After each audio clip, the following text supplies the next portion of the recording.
cover. Obviously, the topic of the stream is going to be your Josh Allen versus Dak Prescott. Who do you trust, right? Who do you trust to go and win, whether it's the regular season, whether it's the playoffs, Super Bowl, whatever you want to talk about, as far as who do you think has the heart, the talent, the skill set, the drive, the motivation to go out there and actually win. We're going to get into that. But before we do, I want to address a couple things here as far as last night. I think we got to start there first and foremost. I think we got to start there. And let me go ahead and pull this up here. That should be okay. We're good to go. So yeah, we'll go ahead and get started here with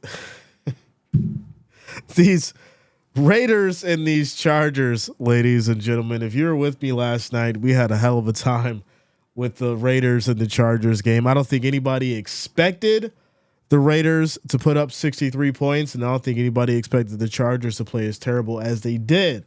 With that said, the Raiders made history last night. This is the most points that they scored in a game. And listen, at the end of the day, we have to sit here and really congratulate the Raiders for doing what they did, because nobody expected it on a Thursday night.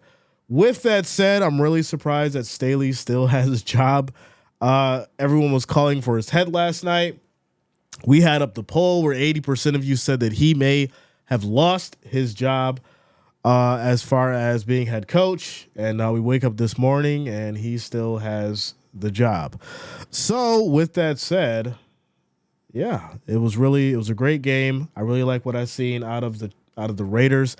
If they can keep that same intensity up, if they can keep that same motivation and energy up, then we should definitely be in for a treat with those Raiders moving forward. Obviously, they need to make some adjustments. They need to make some changes as far as with their defense. Maybe add a couple people to that defensive line, which can basically help Crosby out. And then as far as pick up another wide receiver that can work in conjunction with Adams there. And then you got yourself a really good team in O'Connell, I think. Because last night, from what I seen, the kid can ball. Shout out to Corey Jackson. What up, man? What's going on with you? Shantae in the house. What up, Shantae? Shout out to you guys. Make sure you hit that like, that thumbs up. It is much appreciated. Also, if you are new to the channel, make sure that you do subscribe. And there you go. Maestro says he's fired, and so is the GM.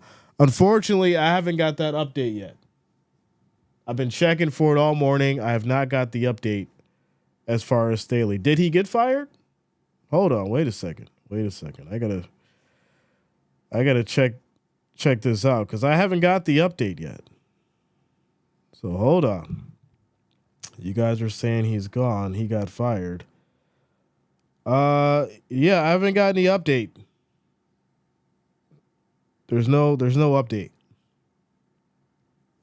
As far as, I mean, it just came out, like literally just came out. Hold on. You guys are killing me. Hold on, ladies and gentlemen. He just literally, as I started the stream. Let's see. Hold on.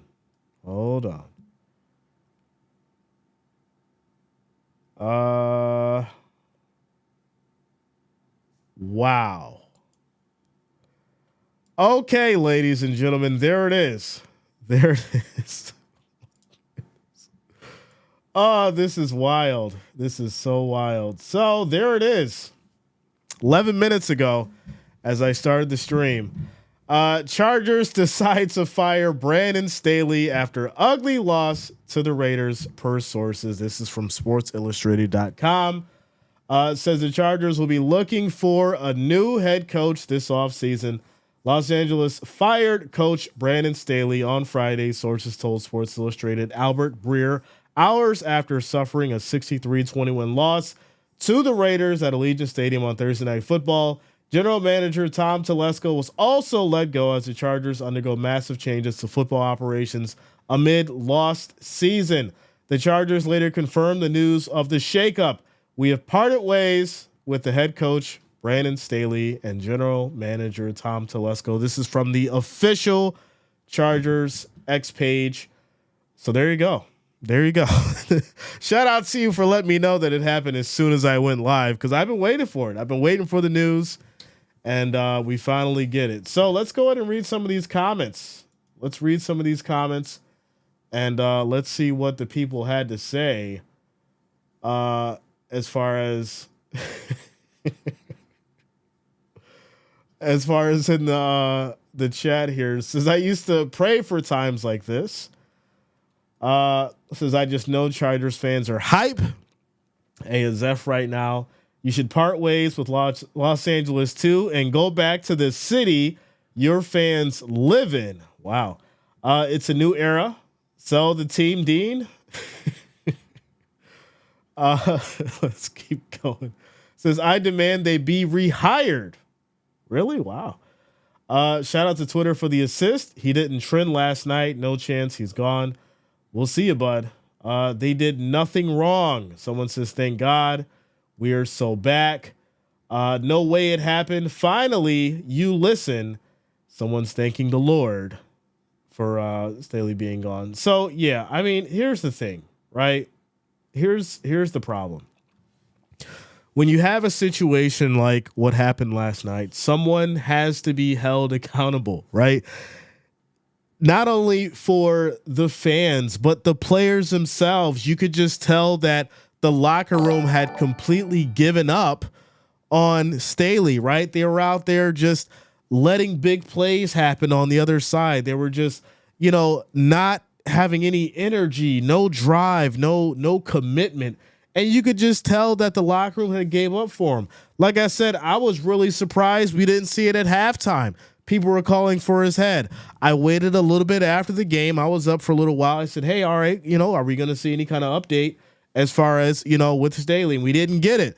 Fast forward to, 12? I'm kind of just gauging it here.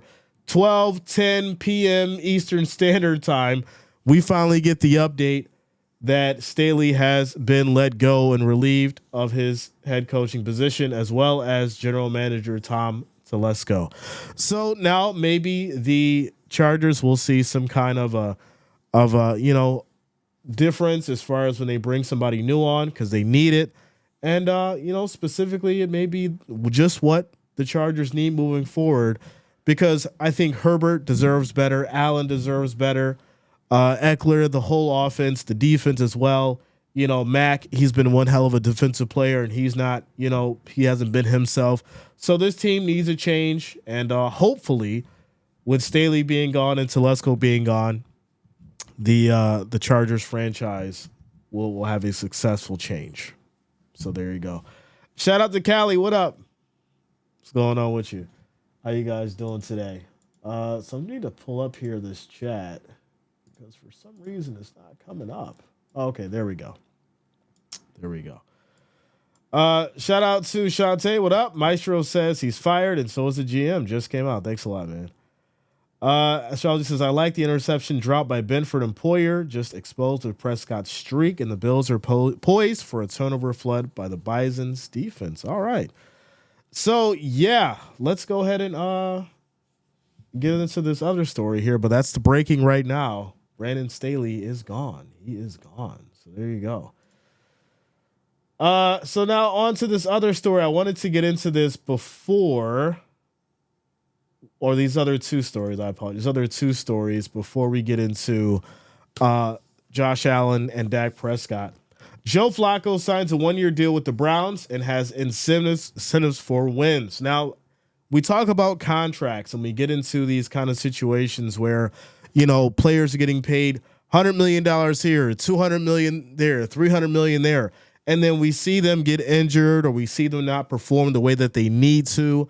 I would like to see more incentives as far as in the contracts. I would like to see more performance-based incentives.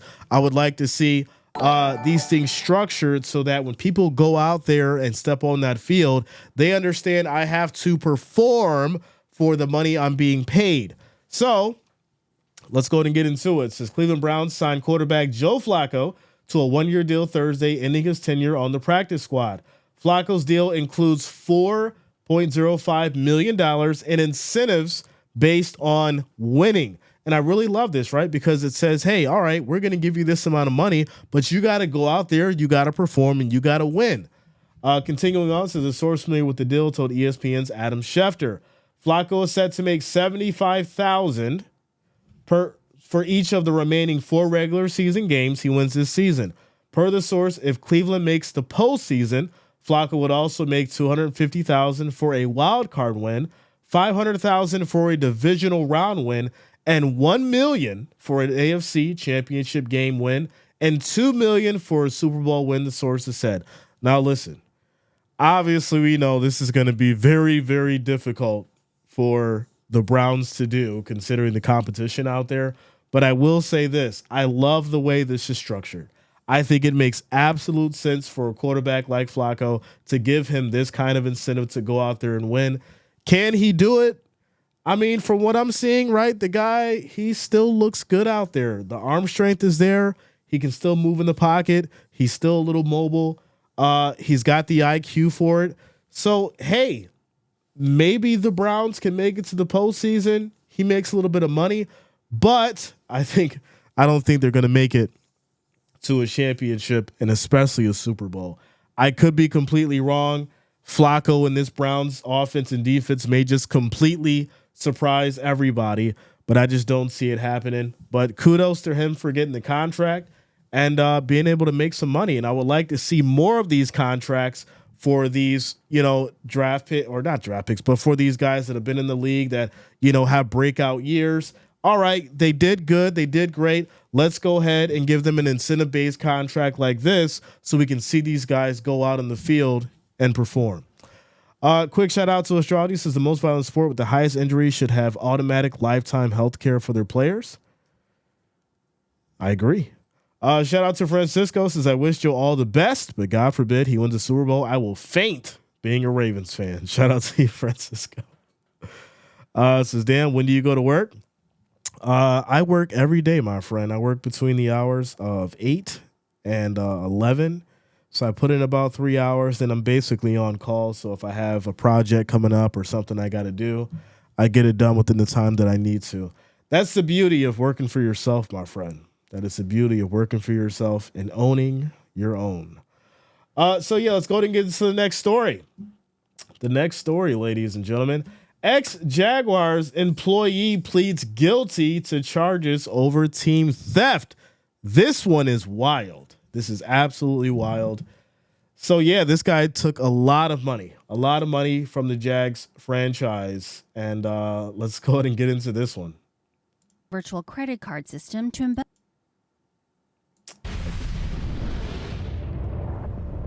Amit Patel admitted to manipulating the Jacksonville Jaguars' virtual credit card system to embezzle more than $22 million in federal court today.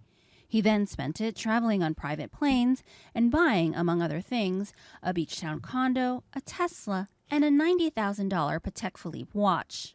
ESPN's Mike DiRocco was in the courtroom. He was the sole person in charge of that virtual credit card program.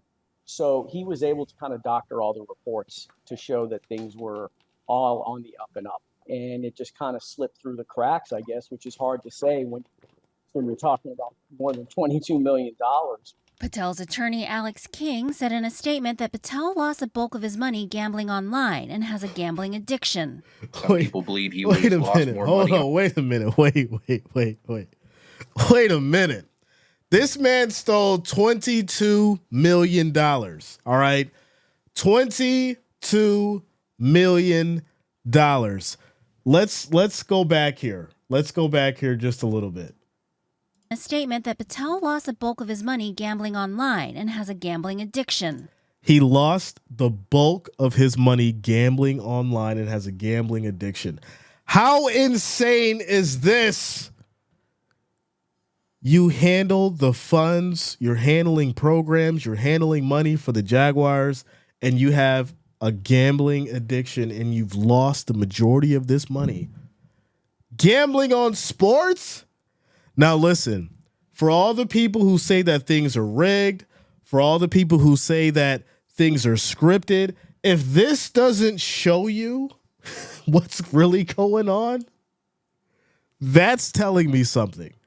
because if this man lost this money gambling, then to hell with scripts, to hell with rigging, because this is a man on the inside. He's got access to the financials. He's got access to money, and he's out here losing bread by betting on games. Let's keep it going. Let's keep it going. Some people believe he lost more money on FanDuel playing daily fantasy than any other player in the history. And these are guys that are on the site and playing every night and know the community very well. What you're saying is he had a reputation for being a bad player. Just how bad? One person said he was legendarily bad. The Jaguars fired Patel back in February after an investigation revealed the fraud. They say no other employees were involved. Patel's gambling also raises ethical questions, not just for the NFL, but for gambling sites as well. There is concern that anybody that has access to inside information, whether it be a team employee or a league executive or someone in the athletic training room, could use that information to influence their betting. Okay, but that just defeats the whole purpose of him losing money. That defeats the whole purpose of him going out there and potentially losing, or allegedly using, because I have to use that word, allegedly losing millions of dollars when it comes to sports betting. This man is involved with the team. If anybody else has access to insider information and potentially rigging sports, it would be him. But let's go ahead and get into the story. It says a former Jacksonville Jaguar financial employee faces a maximum of 30 years in prison and up to $500,000 fine after he pleaded guilty Thursday in federal court for stealing more than $22 million from the NFL franchise over a 4-year period. Amit Patel, wearing a dark suit, burgundy tie, and brown shoes, pleaded guilty to felony charges of wire fraud and illegal monetary transaction in the United States District Court. He will be sentenced by a district court judge at a later date. Patel, 31, did not respond to a request for comment. Patel's attorney, Alex King, declined to comment and said to contact him via email. Patel was released on a $10,000 signature bond and was ordered to surrender his passport, undergo a mental health evaluation, avoid using alcohol or drugs unless prescribed, submit to drug testing, and not have any contact with any Jaguars employee unless his attorney is present. The United States Attorney Office had claimed in the court filing that Patel, who held various titles during his tenure with the Jaguars, including most recently manager of financial planning and analysis, used his position as the sole overseer of the franchise's virtual credit card program to fund lavish personal purchases and cover up his theft. According to the court filing, Patel is accused of stealing $22,221,454.40 and using some of that money for purchases that included a condominium in Ponte Vedra Beach, which is a really nice place, a Tesla Model 3 sedan, cryptocurrency, chartering private jets, luxury hotel stays, and a country club membership and luxury wristwatches. Why? Here's a big question, right? Why is it that when we get into these conversations and we always hear about someone taking this exuberant amount of money, it comes down to them, always buying just the most ridiculous stuff, right? Foreign cars, ridiculous watches, right? They're going out on crazy trips. They're staying at luxury hotels. It's always the same story. What fuels this individual or these kind of individuals? What really, we need to study these kind of people and their brains, right? What is it that makes them feel that they have to go this route when they steal money like this or when they're involved with stealing money of this kind of magnitude? But let's keep it going. Says Patel said during the hearing he has a gambling disorder and is seeing a therapist weekly for treatment. He also said he underwent treatment for alcohol and substance abuse from March to June this year. The filing alleges Patel became the sole administrator in October 2019 of the VCC program, which is a payment method that functions like a traditional credit card account, but without a physical credit card. Certain employees were allowed to use the VCC program for business-related purchases and expenses. Patel is accused of duplicating legitimate expenses in an electronic ledger, inflating amounts of legitimate transactions, entering fictitious transactions, and then using the money for personal purchases. And I'm just going to stop it there because this is absolutely wild. It really brings the question, right? We just had a situation with Washington, right? We had a conversation in regards to the Commanders when they had their whole situation, and things were inflated and money was being taken from here and there, and if you guys remember that kind of got swept under the rug, right? These kind of situations get swept under the rug.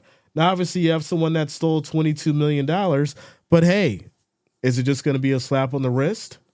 Is he actually going to see prison time? Or are they going to say, hey, pay back some of this money, go get yourself some counseling, and, we'll give you some probation and, stay out of the NFL? Is that what's going to happen? We'll see. So with that said, let's go ahead and keep it going, ladies and gentlemen. Let's keep it going. Let me hop to these comments. WC Howie says, so are you a millionaire? If I was, I wouldn't tell anybody. Astrology says they do not list enough places where dudes spin it. A house and some cars or gambling is not enough. Laundering. Shout out to you, Astrology. JJ says, hey, Jay, let's get this Sunday. Let's do it. Luda says, just like drinking too much, coast, you, your wife, hubby, your home, your family, your job. Sal says, Allen has made way more plays in crunch time than Dak ever has. I like that one. We'll get into that in a moment. Astrology says, FanDuel is owned by a London-based company and owner is likely invested. Laundering is easy when you have both ends of a transaction. Shout out to you, man. All right. So let's go ahead and get into Josh Allen and Dak Prescott. Now, there has been such great conversations, such crazy debates getting into Josh Allen and Dak Prescott. And right now, I think the real question for me, at least, and the question that I want answered is, who do you trust, right? Who do you trust to step out on that field and make better decisions, to use their skill set to make better plays, and to really not go out there and try to play hero ball, to not force anything, and to just play a good, solid game to get their team to win. When we understand what the Cowboys have as far as on the offense, right? We understand CeeDee Lamb is playing at a high level. Tony Pollard, Cooks is out there probably having a great year, and without a doubt, we know one thing that we know is that he's been stepping up this year and playing solid football. You can get into Gallup as well. We understand that Gallup's kind of taken a, side or a step back in regards to CeeDee Lamb, but he's still out there as well and being heavily utilized and makes those big plays. On the flip side, you got the Cowboys with their defense, right? Lawrence, you got Parsons. These guys are definitely out there to ball. Obviously, we're not going to see Diggs because he's out, but Stephon Gilmore, who I actually love as a player because he was originally drafted by my Bills, is out there as well, and he knows the Bills. He understands, the way that the Bills play. So you have a lot going into this game from an adversity standpoint when it comes to the Cowboys. And people can say that, Dak is going to do this and Dak is going to do that. But at the end of the day, you have to respect Dak as a player because he has been stepping up this year. We'll obviously get into some stats and all that kind of stuff, but I do want to highlight this. This is not going to be an easy victory for either team. And that's why the margin is so close, right? The last time I checked it was Bills by 2.5. At the end of the day, this is a road game for the Cowboys. And if we look at the stats, we'll get into the stats for the Cowboys as far as understanding what they've been doing at home or on the road, actually. So let's go ahead and get into this one here. The Dallas Cowboys have put up 142 points on the road this season. And if we get into their last, 6 here? Yeah, last 6, obviously against the Giants, 40-0. Against Arizona, they lost 16-28. Against the 49ers, they lost 10-42. They won against the Chargers 20-17. They won against Philly. They lost to Philly 23-28. And then they won against the Panthers 33-10. So what this is telling me here is they have a tough time with teams that have a winning record, right? We can basically start here with the 49ers. Now, we understand that the 49ers are just a completely different animal when it comes to offense and comes to their defense.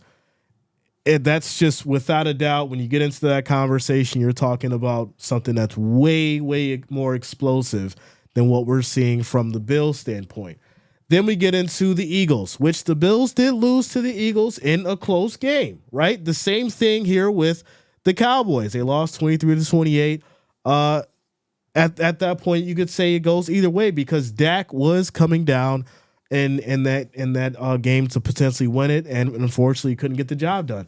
So when you look at what's going on with the Cowboys, they are struggling on the road. They're only averaging 23.7 points on the road against their opponent. Now, getting into the Bills, right? The Bills at home. They're putting up 198 points at home this season.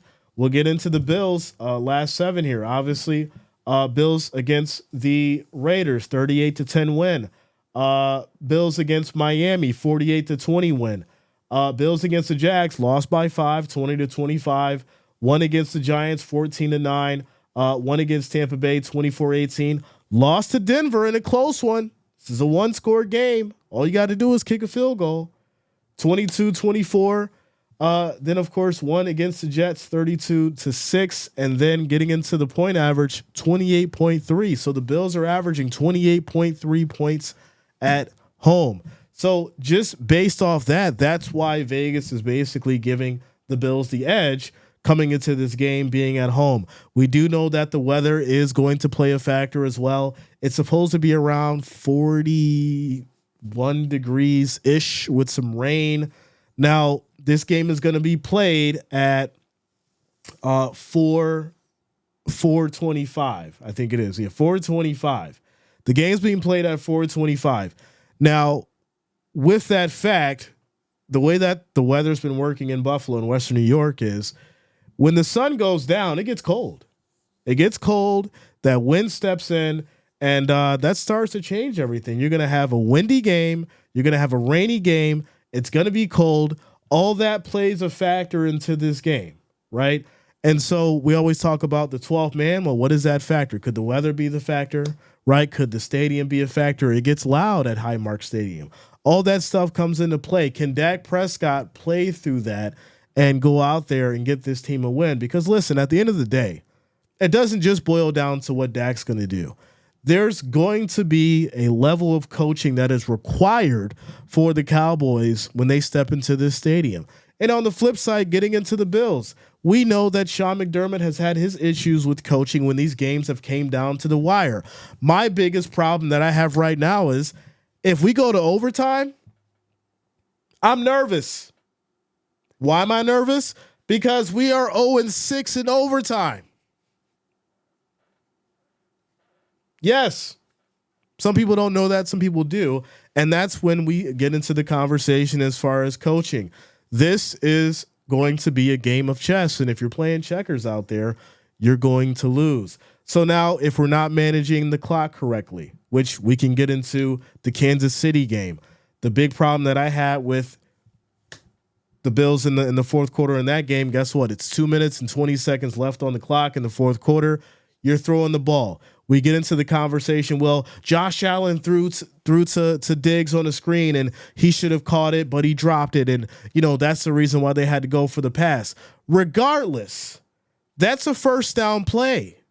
Why are we throwing it with 2 minutes and 20 seconds on the clock when we need to run the ball? You're already on the other side of the field. So regardless, you're going to kick the field goal if you don't get the first down. But I would still rather run that clock, give Kansas City the least amount of time possible to come down the field and score. We shouldn't even probably been having the conversation in regards to the ref call due to the clock management. But that's another whole story. That's neither here nor there. But that's my point. Getting into the conversation as far as clock management and Sean McDermott being able to get out there and make sure that he's utilizing the play style, make sure that he's coaching correctly in these critical moments. That is my biggest gripe when it comes to Sean McDermott. Having that fire, having that energy, being passionate, make sure that these guys are fired up, ready to go out there and play solid football, and managing your time. Not taking crazy timeouts when you don't need to. Not making the mistakes of having too many men out on the field. These are all things that Sean has to pay attention to the most when it matters. So yeah, when we get into that conversation, obviously it leads to multiple doors, and that's the biggest gripe that I have as far as with the coaching. Now, if we get into the stats, Now I'm going to go ahead and use Fantasy Pros for this because this is just the easiest way to get to the reference as far as for both quarterbacks. Josh Allen, Dak Prescott getting into this year right now. Obviously, we know Allen's brought in the most fantasy points. If you have him on your fantasy team, he's been a great pick as far as for your fantasy points. We'll get into calls shortly here. I see some of you guys are calling. We'll get into calls shortly here and try to get you guys on the line if you want to call in. Dak Prescott's number 3. When we look at the passing as far as completions go, you got 318 versus 312. As far as attempts go, you got 475 versus 450. The percentage there is going to be 66.9 versus 69.3. So yes, Allen is obviously throwing a lot more. And then, as far as the completion goes, they're less than Dak there. As far as the yards go, 3,447 on the passing versus 3,505. So Dak Prescott, as far as more, doing more on the passing. As far as yards on the attempt, 7.3 versus 7.8. So Dak's better there. And as far as the touchdowns, you got 25 versus 28. Dak is doing good there. Interceptions, 14 versus 6. Dak is doing good there. But Allen has less sacks, 18 versus 29. That's a hell of a lot of sacks. Getting into the rushing side of things, you got 72 attempts versus 44, 374 yards versus 185, 5.2 versus 4.2, 23 is long versus 18, 120-plus yard run for Allen versus 0 for Dak, and then 10 touchdowns versus 2 for Dak Prescott. Allen has a total of 35 touchdowns versus Prescott's 30. So this is why we get into the conversation, and some people were mad and freaking out. Why, if Josh Allen wins this game and beats Dak Prescott and this team, that, Josh Allen could be in the conversation for MVP, and some people were freaked out and mad about that. And they're like, well, you can't have an MVP with a 7-6 record. Okay. Well, if you get into the stats and you start looking at things, Dak Prescott is up for MVP as well. So let's just say that if, the Cowboys get stuck into a rut and they lose the last 4, if Dak still keeps up the same kind of production, does that mean that he's out of the MVP conversation?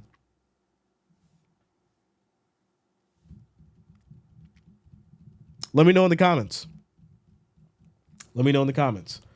So yeah, let's keep it going. Obviously, they both play 13 games apiece. Fantasy points 321 versus 279. So yeah, we look at that, and obviously on paper, you get Dak Prescott with the better efficiency on the passing. But in the grand scheme of things, I would rather have 35 touchdowns. That's just the reality of it. I'd rather have 35 touchdowns opposed to 30. I'd rather have 10 rushing touchdowns opposed to 2. So however you get the job done, and I know it's more to it than that, however you get the job done is basically based on your system, right? You could say that the Cowboys are getting it done more with obviously the passing approach. You could say that the Bills are getting it done more with a pass and run approach. So when we get into the conversation as far as who's better, I actually think they're probably even. Shante says no, he would still be in the MVP conversation. Spark says it depends, I think, on the total overall performance and how each team positions themselves for a playoff season. Okay. I like it. Shout out to T-Bob. What up, man? Spark says you pulled the beginning season on the Cowboys schedule. This is early in the season, though. We play rivals twice. No, what I pulled up on those stats here was, let's see here, the points on the road. So these are the points on the road for the Cowboys. That's what I went over, which is very, very important. So we're talking about on the road specifically at 23.7 versus the Bills at home putting up 28.3. So that's why I referenced that. Shout out to you, Spark. So yeah, when we get into the conversation as far as, who's more reliable, right? That's what the conversation is for when we today, at least. Who is more reliable? I think it's dead even. Because this year is probably the best year that Dak is having. As far as throwing up 28 touchdowns and 6 interceptions, that's a hell of a year for Dak Prescott. And you have to give credit where credit is due. A lot of people like to hate on specific players or hate on specific teams just because they don't like them and all that kind of garbage. I get it, whatever. The rivalry thing, that's fine. But the reality is this. You have to understand that Dak is playing amazing football. And if some people don't understand why, Dak was basically on the hot seat along with Mike McCarthy. Mike McCarthy was able to turn this team around this year, not only because he needed to, but because his ass was on the line, just like Dak Prescott. Right? I think bringing in Trey Lance, Jerry Jones knew it was like, hey, I'm going to bring in Trey Lance. I'm going to shake some things up, right? We're going to light a fire. And then Dak Prescott came out, and now he's playing great. This game means a lot to both sides, not just because of the playoff implications for the Bills, but this means a lot for the Cowboys as well. This is a huge rivalry. You can talk about, the Super Bowl situation and go back to the 90s. Yeah, we can talk about that as well. Because when you want to talk about having heart, grit, determination, that is one reason, just one reason why the Bills need to win this game. So yeah, if you guys want to call in, we'll go ahead and get you on the line, see how you guys feel about the take, whether or not you have any, gripes for Jay and what he says and what he's talking about. Let me know if you agree or if you don't agree. Phone lines will be open, and I'll go ahead and put up the phone number for you guys in the chat there, and we'll see how you guys feel. So, yeah, if you want to call in, it's going to be 585-371-8825, and I'll put the number up in the chat here if you guys want to call in and give your take. Ladies and gentlemen, give your take. Let me know how you feel. Let me know your thoughts as far as what to expect getting into this game, and then we'll go from there. Shout out to Sparks, says, for years, Cowboys were considered an on-the-road team, winners, and sucked at home. Now it seems to switch up the season. Makes it interesting, that's for sure, man. Let's go. Sammy says, dead even. Buffalo plays better in doubt. Wish it wasn't that way, however. Rebecca says the weather issue is more than just the rain, wind, and cold. It's how different the ball handles in those situations. That's why I see it being a big deal. It should be a huge advantage. So, yeah, right? We look at the advantage, but I think it works both ways. Connecting. I think it works both ways. So let's see who we got on the line here. Hello? Hey, is this Jay? This is Jay. Who we got on the line here? Hey, Jay, this is Shantae. How are you? Shantae, I'm doing good. How you doing? I'm good. Great to hear. So do you agree? Do you not agree? What do you got for me today? Well, I do agree I think that the Bills could possibly win this game. I do, because they're a desperate team. As you know, they need this win to get into the playoffs. Mm-hmm. Mm-hmm. And a desperate team can always be dangerous, as you know. Of course. Mm-hmm. So I just believe that the Bills could win at least by 7 points. I just do. Okay. So yeah, when we get into the conversation in regards to being desperate, Yeah, this is. I do think this is probably the biggest game that's left for them this season, right? And this is, to me, I think this is a momentum game. This is the one game where, if you look at what's on the line as far as reputation, right? This is the time for Josh Allen to step up. This is the time for Sean McDermott to step up, right? We know that Sean McDermott was on the hot seat.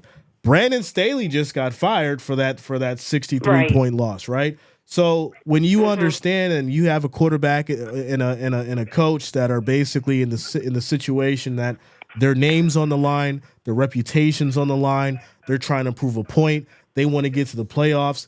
You have a situation where your back's up against the wall and the tiger or the bear may be unleashed. Right. And as you pulled up that stats of games away, I believe it was, right? Yeah, games on the road for the Cowboys. On the road. Yeah. Yeah. The Bills have a better record for that. So let's go ahead and pull that up. Let's see here. How many points on the road for? Let's do the Bills here. Let's do the Bills.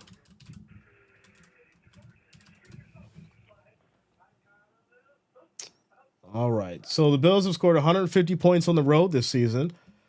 It looks like the Jets 16-22, Washington 37-3, New England 25-29, Bengals 18-24, Philly 34-37, Chiefs 2017. They're averaging 25 on the road this season. Yeah, so I just believe that they could come out with a win. I think it'll be a close game, but I just believe the Bills could just edge it out. I agree. That's obviously, I'm a Bills fan. That's what I want to see. And I do thank you, Shante. Glad to hear your voice. And shout out to you for rocking with me in the channel. Much, much appreciated. Oh, no problem, Jay. All right. Your streams are awesome. I really appreciate you. Thanks a lot. Much love to you. Much love to you too. All right. So who do we got next? Calling in here? Who do we got next? All right. So who do we got on the line? Hello, can you hear me? I can hear you. Who do we got? Hi, my name is Antonio. I'm a part of the AAS, All Around Sports. Antonio, what up, man? What's going on with you? Hey, I'm doing good. I wanted to call and talk about the Buffalo Bills and the Cowboys matchup. So let me ask you this question. Do you have a disagreement? I need a disagreement. I love the call-ins where people agree with me, but I need a disagreement today. I mean, I honestly think that the Cowboys need this win more. Okay. Because if you look at the Eagles' schedule, you got the Seahawks this week, and then you got the Giants twice, which they're easily a bag of chips, and then you got the Cardinals. Meanwhile, the Cowboys, on the other hand, have the Bills this week, of course, and then they have the Dolphins next week, and then they have the Lions, if I'm correct, and then lastly, they have the Commanders. So they must win this game in order to have a chance of the division crown, because they are undefeated at home. So you're right. And I think that the big problem is this. When we look at all the opportunities that the Cowboys have had over the last 2 to 3 years, I'd say this is probably the most momentum they've probably had in the last 3 years. You've got a solid defense. Yeah, and here's the thing, that Dak Prescott has performed from September, October, November, and December. But when he hits January, that's when he starts to shake up a little bit. So here's a question then, why? In the playoffs. Why? Let's get into that. I did want to get into that. Because their last 12 playoff appearances, they have not made an NFC championship game, And Dak Prescott has only had a playoff win in the last 3 years. He's 2-4 in the playoffs. Oh, yep, 2-4 in the playoffs. I knew that. Yep, 2-4. Yeah, but here's the thing if I'm looking at Dallas. They're right now, if they are to get the wild card, they would probably go against the winner of the NFC South. And then they would probably, depending on what happens with the other two seeds, then they would probably either have to play against San Francisco at San Francisco, and then they would have to go against the Eagles in Philly. Okay.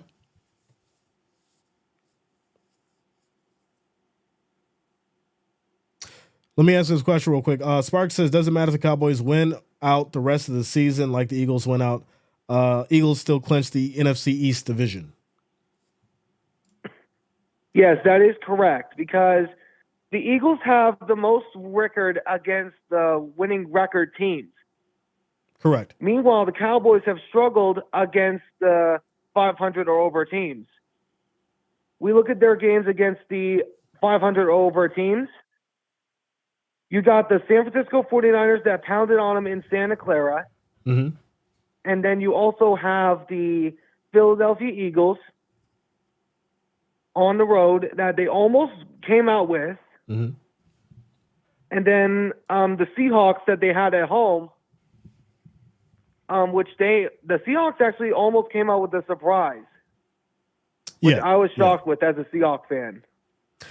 Well, and the thing, veering off just a little bit, I think that the Eagles are going to have a tough time with the Seahawks. As much as, Really? Yeah, I do. And I'll tell you why. As much as we think that the Eagles have been just such a great team, and we understand they lost to the 49ers, they lost to the Cowboys and complete, basically blowout fashion. I think the spirit is broken right now. I think the Eagles have potentially lost their identity, and I think Pete Carroll's going to capitalize on that. I definitely think you're going to see this team step up. You really think the Seahawks are going to come out with this? I think they're going to put up a hell of a fight. I'm not saying they're going to blow out the Eagles now, but I do think it's going to come down to the wire. I do think that. I had the Eagles picked myself because I don't see them losing 3 straight. Okay. But tell me why you don't think the Seahawks can do it. Oh, what was that?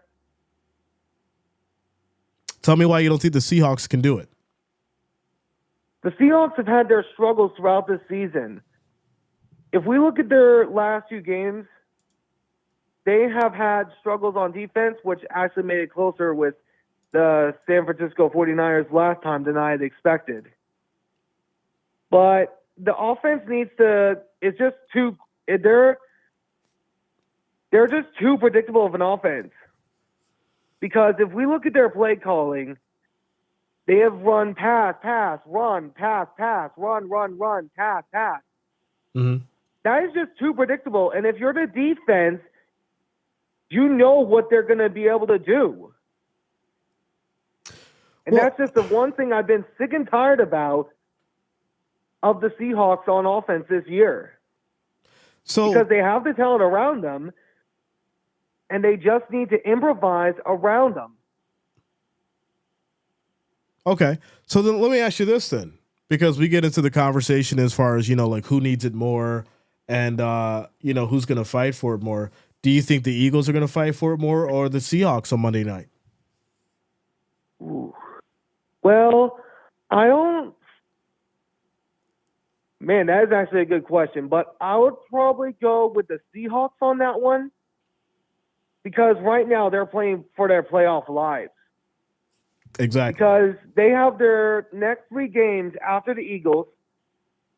You got the Tennessee Titans on the road, which just beat Miami on a 3-minute comeback. Mm-hmm.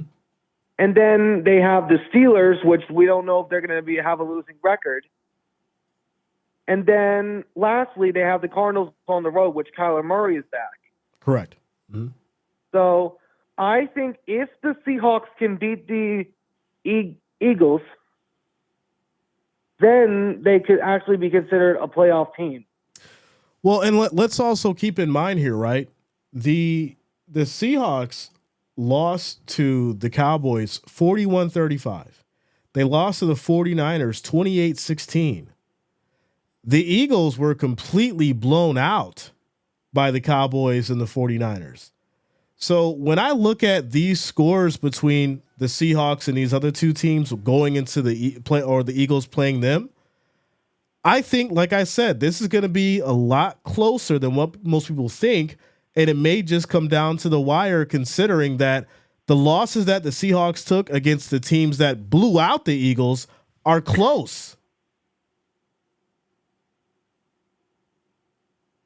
I mean, you do have a good point there. But the Niners are just – I doubted Purdy at the beginning of the season. Mm-hmm.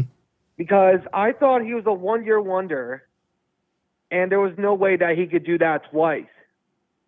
Okay. But I'm not surprised that I was wrong. Because Purdy has loads of weapons around him. Because if we look at their squadron, you got CMC, Debo, Ayuk, Kittle, and loads of other guys like Mitchell and Jennings. Mm-hmm. Mm-hmm. And then their defense is just so heavily stacked.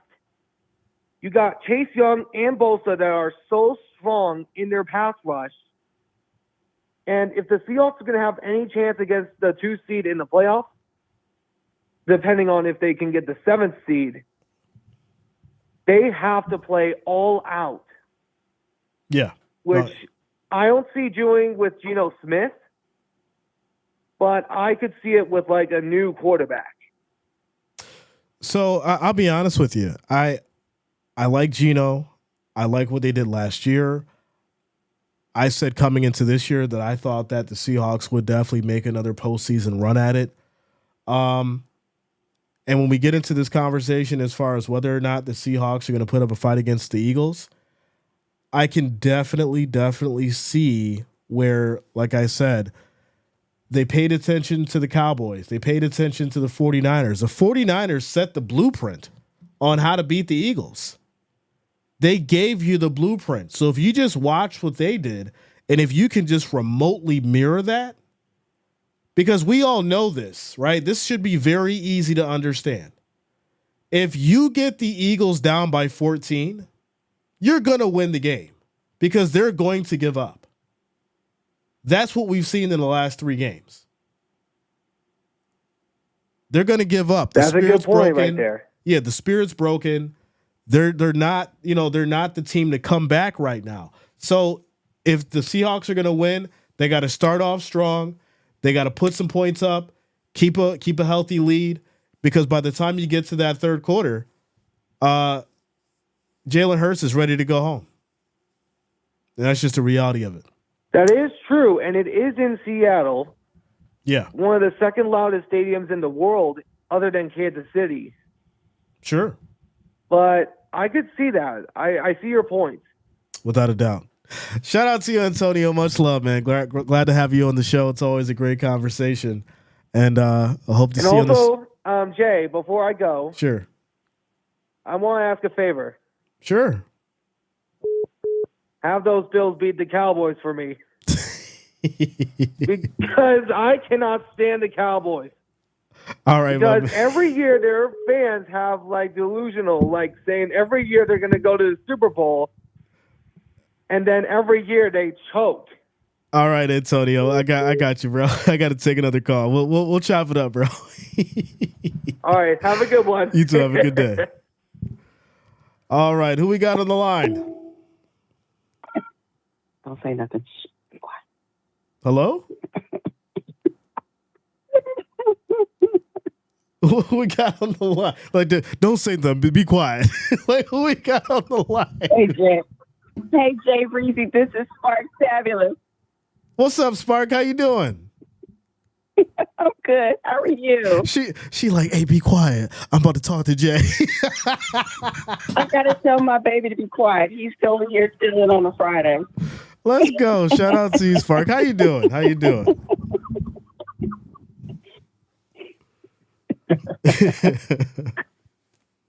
how you feeling today, Spark? All is well. Good. So what I'm an objective Cowboys fan. I'm not the one that the freaking gentleman that says, "Oh, we're gonna get it this year. We're going all the way."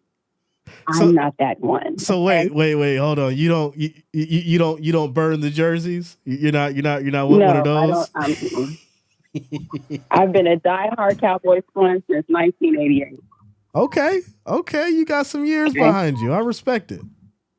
Okay, so for all these youngins out there talking about the Cowboys, they're washed out and all that stuff, I get it. I understand why they're doing it.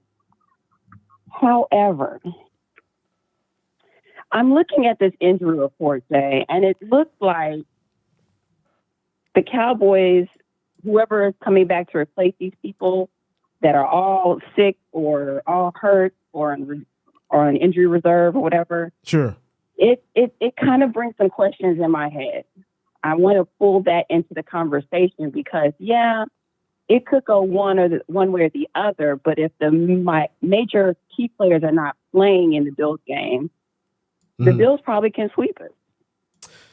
So the only player that's actually confirmed to be out that is a big factor is going to be Diggs. He's the only one that's really confirmed to be out for the Cowboys. Mm-hmm. As far as for my last update, but I can open up the full injury report here and we'll go down to the Cowboys and just confirm it. Let me just keep going here. So current updates here for the Cowboys. We've got Brandon Cooks, who's questionable. They said they're not too worried about Cooks. And I don't know. I got to expand this. Hold on. Here we go. So it says Jerry Jones isn't too worried about Cooks missing Sunday's game at Buffalo, even though they have him as questionable. And then as far as Gilmore, he did miss practice Thursday due to an illness, but he should be okay. I don't think it says an illness. I mean, that's not really telling me too much. It's not really saying anything. Keep in mind when we see stuff like this. You still with me? Yeah, I'm here. Okay. Keep in mind when we see stuff like this, it's kind of one of those situations where you'll have a team throw certain individuals on the injury report to throw things off, right? Some people don't, pay attention to that or know that. But kind of the same way how we had the situation with, Joe Burrow, who should have been out, but he was in. That kind of stuff will happen, right? And it'll change things as far as coverages. It'll change things as far as, how the other team is going to prepare for certain matchups, certain coverages. All that kind of stuff plays into, well, hey, we're going to have this person out or we're going to have this person questionable. And then all of a sudden we see them on game day. They're ready to go and on the field ready to play. So, right. I look at this and I understand it from, an early standpoint. But when it comes down to game day, that's where you start to see, all right, this person's really going to be on the field. This person's really going to be ready to go. And this person's not, because we get into like Dowdle, right? They said he's limited on practice participant Thursday. Limited lets me know that, he was still out there. So even though he may have an ankle injury, he could still play. Right. Getting into, Malik Hooker, same thing, was estimated as a non-participant for Wednesday's practice. So meaning that, he's questionable, but he could play or he could not, Then getting into let's see here. Someone like, Leighton Vander Esch, he's on IR, so we know that he's officially out for the season. That's confirmed. Trayvon we Diggs. know he's out for the season for sure. Yeah. Diggs underwent surgery on his ruptured ACL. He's out for sure. Mm-hmm. So, when it's Overshawn, everything. Yeah. Yeah. So when it's questionable, that's really all right. There's something going on, but it may not be too much of a situation come game time. And this is all the stuff that I talk about when I say a coach really has to dig in and pay attention to these kind of things and game plan for everything. Because if your plan A doesn't work, you need to have a solid plan B. And if plan B doesn't work, you need to have a solid plan C. And, I just don't want the Bills to go out there and not have a proper game plan for all kinds of scenarios, because when we get into the conversation as far as whether or not, the Bills are going to be great on Sunday, it is going to boil down to coaching. It is going to boil down to them having a proper game plan and Sean McDermott understanding what it's going to take for him to outcoach McCarthy. Yeah. So that's the other thing that I wanted to bring up as well, because there's a silver lining, I guess you can say, with the Cowboys as it comes to the way their chemistry, the way they're playing is different this year than other years. I will say that as objective Cowboys fan. Sure. Because before, all we really needed was a solid chemistry, play chemistry, like almost resemblance to the times when Dak first came out on the scene when Romo got hurt, right? Okay. So when Dak came on the scene, you had Zeke, you had all these nice, beautiful players out there. Like, it was just like a star team, right? Sure. But they were going on this really big, huge win streak. But when we got to the playoffs, as someone else said previously, we choked. Mm-hmm. But I feel like this year, there's a different chemistry between coaching and the players. There's a different chemistry between the players, like Dak and the receivers. There's a different chemistry that's happening. But if you take those people out that are questionable, sure, like Dowdle and Cooks, or even in the defense, when we lost Diggs, that was kind of questionable. But Bland, who's actually my cousin, he actually came through, and he's kind of filling in that gap of the position of Diggs in a way that nobody thought was going to happen. Sure. So I'm looking at all those different things. As long as those players stay healthy, those playmakers, those people who are actually good foundation for the defense and the offense to make Cowboys run like a good, well-oiled machine, then I think it's going to be great. But if somebody gets hurt, or the Bills defense starts, really tackling up on the offensive line or the receivers, or they start getting, really crazy and wild and stuff, or if the defense takes somebody out like Josh Allen, because I know he had a shoulder situation earlier. Yeah. Those are the things that those will make or break a game, right? Of seeing who wins. You're down in the trenches. Can you pull yourself out of the trenches? Can you go through adversity presently, right on your face, and pull out a win? That's why I think it's like it's very 50-50 on this game. You know what I'm saying? Yeah. No, and I definitely agree. I think the bottom line is this. You're going to see some big moments. You're going to see some crazy stuff happen. I made this joke the other day, right? You're going to see Dak Prescott and Josh Allen have that deer in the headlights look at some point in the game. That's just the reality of it. Dak's probably going to end up throwing a pick at some point, and so is Allen. The real question is, when is it going to happen, and how is that going to affect the momentum on both sides? Because we know it's going to happen, right? The Bills have a solid defense, even though we're lacking in the secondary. That defensive line is going to make some plays. Oliver's going to step up. Russo's going to step up, right? We're going to see some good plays on the defense. And if they can get to Dak, bring that pressure, he will force that ball somewhere to where it could be picked off. And on the flip side, the same thing for Josh Allen, right? He gets, Micah Parsons gets into a situation where he's able to break into a gap, get a hold of Allen. Allen makes a mistake, think he needs to force it somewhere. It could get picked off, right? So I do see that, both sides will make mistakes. The real, thing that it boils down to is who's going to make less of them and how significant will those mistakes be, especially considering that it's going to be cold out there. It's going to be raining.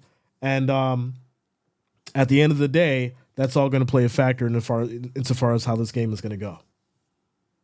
I agree.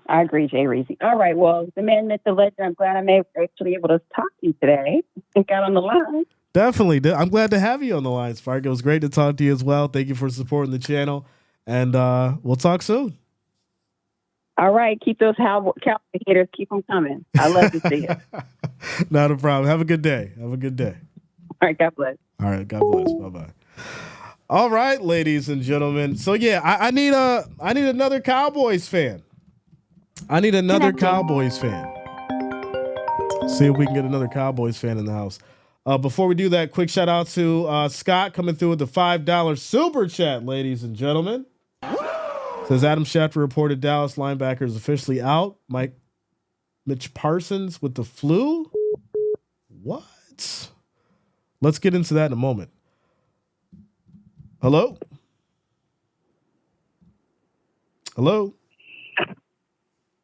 Hey, am I live? Yes, you are. Who we got on the line here? Oh, perfect. This is Sam. I'm a Cowboys fan, but first things first, I'm a big fan of your channel. I love to cover all the teams. So whenever I'm driving out and I can't get the game put on, you're doing a great job, bro. Thank you. Thank you for the love. Thank you for the support. So you're a Cowboys fan. What do you got for me? All right. So I kind of have a perspective on this because Josh Allen is my quarterback on my fantasy team, and I think the last couple of games. So, I want the Cowboys to win, but I wouldn't mind if Josh Allen lights up a little bit higher. As long as you come out of there 1 point higher than all, good.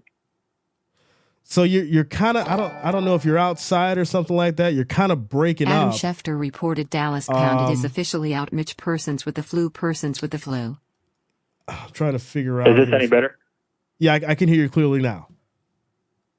Okay, sweet. Yeah, in terms of the matchup, I think it's going to be dirty, muddy, whole lot of running. Mm-hmm. I don't even know how much passing there's going to be because if they keep it tight, there might not be that many opportunities for picks. We'll just have to see what they come out with their game plan. If it was me, I'd try to keep it on the ground. Sure. And I did want to mention that as well, and I'm glad you did. We obviously know that Tony Pollard's great, right? Tony Pollard, Dotto gets out there. Those boys are gritty, right? They run through walls. They hit gaps, harder than, than most out there in the league. Then on the flip side, right, Cook's been balling as well. Cook's been doing a great job. Murray, right, he takes those hits. He'll get you those 3-4 yards. So, yeah, I do see that it could come down to a running battle if things get crazy weather-wise. And then it comes into the conversation as far as whether or not, the defense is going to be able to stop the run. And we know that the Cowboys have a great, great run defense. And I'm going to shoot myself in the foot here by saying this. And you guys know I'm Bills Mafia. That's just who I am. But the reality is this. We have been getting cooked on the run. And if you haven't been paying attention, go look back at the stats. Go back and look at the games. We've been getting hurt on the run. So, yes, I do appreciate Pollard, but the Bills may have to game plan properly for that run if we get into that kind of a shootout where it's just a running game, and make the proper adjustments needed because we are suffering in the secondary, and the Bills are going to have to figure it out. We're going to have to step it up. But, yeah, I do think that's what makes it closer in regards to the potential of this game going down to the wire, and be it whether it's a 2 or 3 point victory for either team. Because when you take away that pass game, you obviously, handicap Allen and Dak as far as what they're able to do on the field. And then you probably, have a situation where they're going to go ahead and throw on a screen or, short checkdowns because you don't want to throw that ball up in the air when it's super windy out there. So you're totally right. It could come down to the run for sure. See, that's crazy that from your perspective, you feel like the Cowboys' run defense is good. I mean, they're not as bad this year as they've been in years past. Yeah. But we definitely get gashed up the middle by some of these physical running backs. So I'm actually worried about our run defense in this game, especially since Osa Odigizua is going to be out and we got our young guy Mozzie Smith out there. So, I mean, if he steps up, could be a really great opportunity for him to put in his bid for a starting spot moving forward. But from what I've seen so far from Ozzie, man, I'm worried he's going to go out there and get ran all over, and then we're going to have to play catch up, wet ball, and Dak up there in Buffalo. Man, it could present some problems. I know we got the MVP right now, but all it takes is one game, backtrack, and then you got a whole new set of issues. Well, obviously, right, you've got Armstrong over there. You've got Odigizua, Hankins, Lawrence. I don't think anyone's been able to really question as far as, the Cowboys defense. When you look at as far as what they did to the Eagles, Swift didn't do anything, right? That's what I'm paying attention to. Swift couldn't go anywhere. And the Eagles had to basically try and rely on Brown to go out there and make some plays and switch things up. And then even when they brought in Gainwell, right, he couldn't do anything. So when I look at the run game with the Eagles and how solid they've been, and then I kind of contrast that with the Bills, it's, a little bit more of an edge to the Eagles for that, specific elite running game. But when I look at what the Cowboys were able to do, if they can replicate that against the Bills, it's going to be a long day for the run game for the Bills. Man, either way, at the end of the day, big picture, y'all got a coach that is coaching for his life right now. Your team needs to win a whole lot more games to get in there as a wild card and do some damage. Sure. And our team has an emotional high right now coming off that Eagles beatdown. So traditionally, this is when the Cowboys start messing up. So, being a fan for a long time, I got battle scars. I got panic attacks, Tony Romo, early Dak Prescott times. Man, I'm just hoping that this team's different, comes up in the right mindset, because y'all are a desperate team, and I'm a little bit worried about that. Let me ask you this question before we get you up out of here. Question of the day: who do you trust more in this game? Who do you trust more? By themselves, ball at the 35 on their own side. 2 minutes left. They're down 5. Josh Allen or Dak Prescott? It's Dak Prescott, but here's why. Not on the arm talent. On the arm talent, I might give it to Josh. But Josh gets in those moments, and I feel like he gets kind of tunnel vision and starts trying to play hero, and he might miss some opportunities because he's trying to do the big boy throw. Versus Dak, the way they've got him kind of dialed in this year, he's seeing the field better, and he's not trying to throw the hero ball all the time. He's fine to just take the easy shot or hand it off on the option because he's got players and blocks that are making it happen. So as long as they're not needing Dak to go out there and play hero ball, I like that. Although if they kind of open it up for Josh and he's not having to make every single throw, man, he could probably get it done too. It might just be whoever has the ball last. I like it. You went a little diplomatic on me. You tightrope that answer, but I like it. I like it. You're absolutely right. Allen, he does play hero ball a lot. I love the guy, but we see it time and time again when he feels like he has to go out there and try and win the game. He forces things when he shouldn't. And we are seeing Dak this year play a little bit more conservative, more reserved with the ball. And, he will just go ahead and take that sack. And that's why he's got 29 this season. He's not throwing that pick and making the mistake of allowing that to happen. So, yeah, man, shout out to you. Thank you for the love. Thank you for the support. Great talking to you. And appreciate it, bro. I'm going to keep tuning in. Keep doing your thing. Definitely. Thanks a lot, man. Shout out to you. Bye-bye.